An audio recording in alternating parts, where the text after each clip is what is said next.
কল্পনা করুন একটি নদী যার ওপাশে আরেকটি দেশ, মাথা উঁচু করে দাঁড়িয়ে থাকা পাহাড়, স্বচ্ছ পানির বুক চিরে এগিয়ে চলেছে ছোট ছোট নৌকা, আর চারপাশে এমন এক সৌন্দর্য যা ছবিতে যতটা না সুন্দর, বাস্তবে তার থেকেও অনেক বেশি। আজ আমরা ঘুরতে এসেছি বাংলাদেশের অন্যতম সুন্দর সীমান্ত ভূমি সিলেটের জাফলং।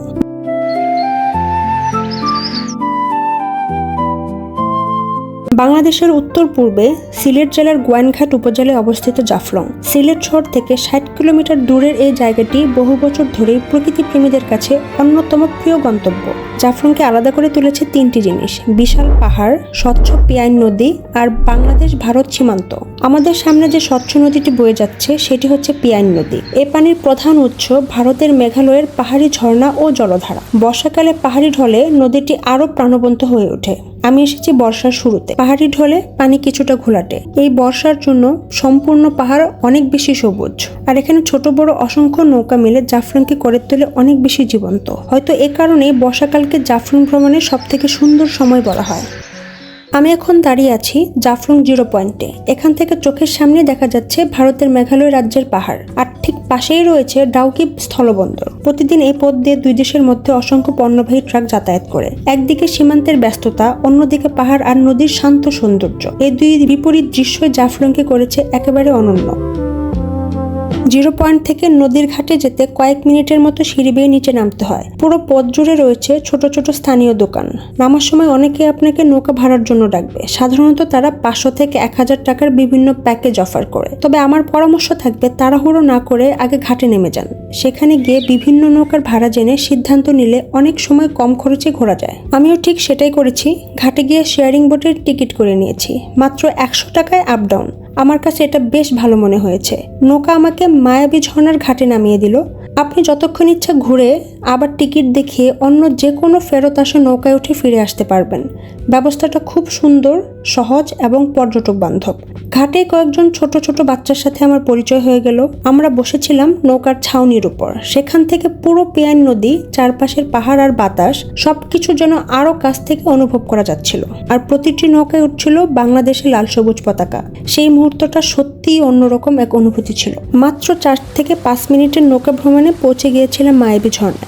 ঘাট থেকে নেমে মাত্র 1 মিনিট হাঁটলেই ঝর্ণা। তবে যখন পানি আরো বেড়ে যায় তখন নৌকা দিয়ে সরাসরি একদম ঝর্ণার কাছে চলে আসা যায়। একটা বিষয় আমাকে সত্যি অনেক অবাক করেছে। আমি যতগুলো ঝর্ণায় ঘুরতে গিয়েছি এর মতো এত মানুষ কোথাও দেখিনি।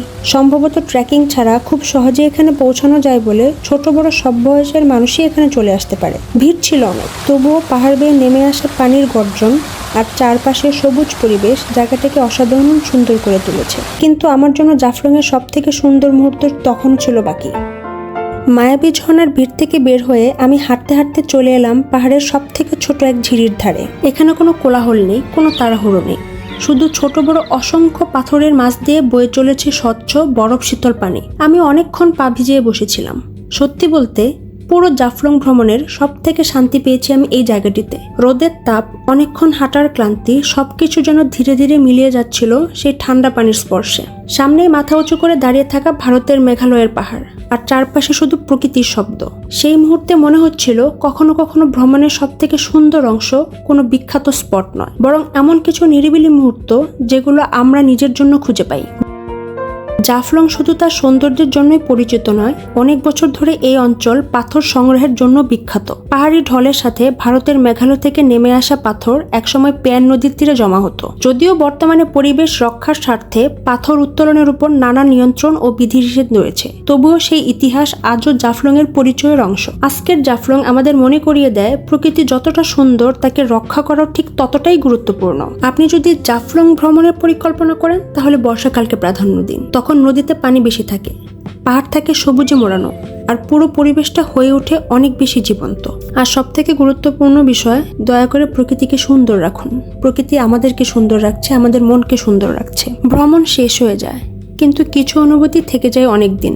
জাফলং আমার কাছে শুধু পাহাড়, নদী কিংবা সীমান্তের গল্প নয়। এখানে আমি দেখেছি কিছু অচেনা মানুষের আন্তরিকতা, নৌকায় সেই ছোট্ট বাচ্চাগুলোর হাসি, পিয়াইন নদীর ঠান্ডা বাতাস, মায়াবী ঝর্ণার গর্জন আর ঝিরির ধারে কাটানো কিছু নীরব মুহূর্ত। হয়তো কয়েক বছর পর এই ভ্রমণের সব দৃশ্য মনে থাকবে না, কিন্তু এই অনুভূতিগুলো নিশ্চয়ই থেকে যাবে। প্রতিটি ভ্রমণ আমাদের শুধু নতুন জায়গা দেখায় না, নিজেকেও একটু নতুন করে চিনতে শেখায়। আজকের মতো এখানেই বিদায়। আপনার যদি ভিডিওটি ভালো লেগে থাকে তাহলে একটি লাইক দিয়ে জানিয়ে দিতে পারেন। কমেন্টে লিখে জানাবেন বাংলাদেশের কোন জায়গাটি নিয়ে পরের ভিডিও দেখতে চান। আর এমন আরো ভিডিও দেখার জন্য দ্য মুসাফির গার্ল চ্যানেলটাকে সাবস্ক্রাইব করুন। দেখা হবে আবার নতুন কোনো পথে নতুন কোনো গল্প নিয়ে। ধন্যবাদ।